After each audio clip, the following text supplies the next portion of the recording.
তো গাইস আর মাত্র একদিন বাকি আছে money in the bank pay per view হতে, এবং কি মানি ইন দা ব্যাংকে আর যে সব ম্যাচগুলো আছে, কে হতে চলেছে এই সব ম্যাচের উইনার, কি হতে চলেছে এই সব ম্যাচে, এই সব বিষয় নিয়ে আজকে আলোচনা করবো গাইস। সো গাইস এটা একটা প্রেডিকশন ভিডিও, আজকের ভিডিওটা অনেক ইন্টারেস্টিং হতে চলেছে। যারা যারা চ্যানেলে নতুন আছেন তারা অবশ্যই চ্যানেলটাকে সাবস্ক্রাইব করবেন, ধন্যবাদ। নেক্সট কথা বলবো এই ইভেন্টের মেইন ইভেন্টকে নিয়ে, যেটা কিনা money in the bank ladder match. যে ম্যাচটি কিনা Jey Uso, Andrade, Chad Gable, Carmelo Hayes, Drew McIntyre এবং কি এলএ নাইটের মধ্যেকার ম্যাচ হবে। এখানে কিন্তু গাইস দুইজন সুপারস্টারের সম্ভাবনা সব থেকে বেশি, একটা হলো ড্রু ম্যাকেন্টায়ার, আরেকজন হলো জে উসো। বেশিরভাগ গণমাধ্যমে কিন্তু এই বিষয়টা রিভিল করে দিয়েছে যে ড্রু ম্যাকেন্টায়ার হতে যাচ্ছে নতুন মানি ইন দা ব্যাংক উইনার। কিন্তু গাইস কিছু কিছু গণমাধ্যম এটাও বলছে যে জে উসো হতে যাচ্ছে নতুন মানি ইন দা ব্যাংক উইনার। এখন গাইস বলার মধ্যে একটাই কথা হলো এই দুইজনের মধ্যে একজনই হবে মানি ইন দা ব্যাংক উইনার। এখন আমি পার্সোনালি যদি বলেন তাহলে আমি অবশ্যই চাই যে জে উসোকে একটা সুযোগ দেওয়া হোক মানি ইন দা ব্যাংক উইন করার জন্য। ড্রু ম্যাকেন্টায়ারের কিন্তু অলরেডি সিএম ব্যাংকের সাথে একটা ভালো স্টোরি লাইন চলছে,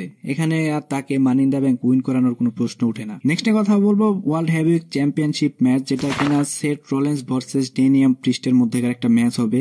এই ম্যাচটা কিন্তু গাইজ অনেক ইন্টারেস্টিং হতে চলেছে, কারণ হচ্ছে এই ম্যাচের মাধ্যমে হতে পারে যে জাজমেন্ট ডে যে ফ্র্যাকশনটা আছে এটা হয়তো ভেঙে যাবে, বা ডিমেন যে ফিন বেলার আছে সে কিন্তু আবার তার আগের রূপে ফিরে আসবে। এইখানে গাইজ সব থেকে বেশি সম্ভাবনা হচ্ছে যে সেথ রোলেন্স আজকে হয়তো এই ম্যাচটা জিততে পারবে না, কারণ হচ্ছে যে জাজমেন্ট ডে এখানে ইন্টারফারেন্স করবে সব থেকে বেশি সম্ভাবনা এখানে।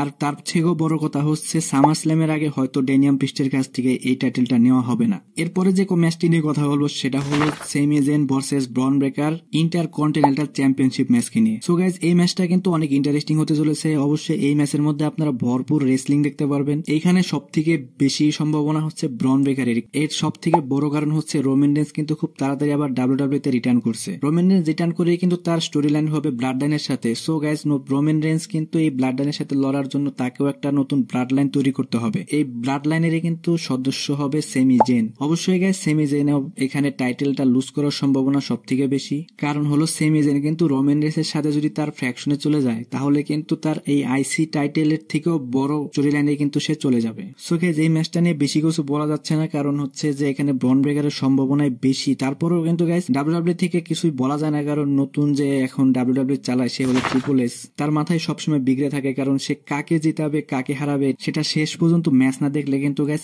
একদমই বোঝা যায় না। সো গাইজ এখানে সোজা বাংলায় বলা যাচ্ছে যে ব্রন ব্রেকারই হয়তো নতুন আইসি চ্যাম্পিয়নশিপ জিততে চলেছে। হ্যালো তো গাইজ আজকের ভিডিও এই পর্যন্তই। রেসলিং সম্পর্কে সমস্ত নিউজ এবং আপডেট জানার জন্য আমাদের চ্যানেলের পাশেই থাকুন, ধন্যবাদ।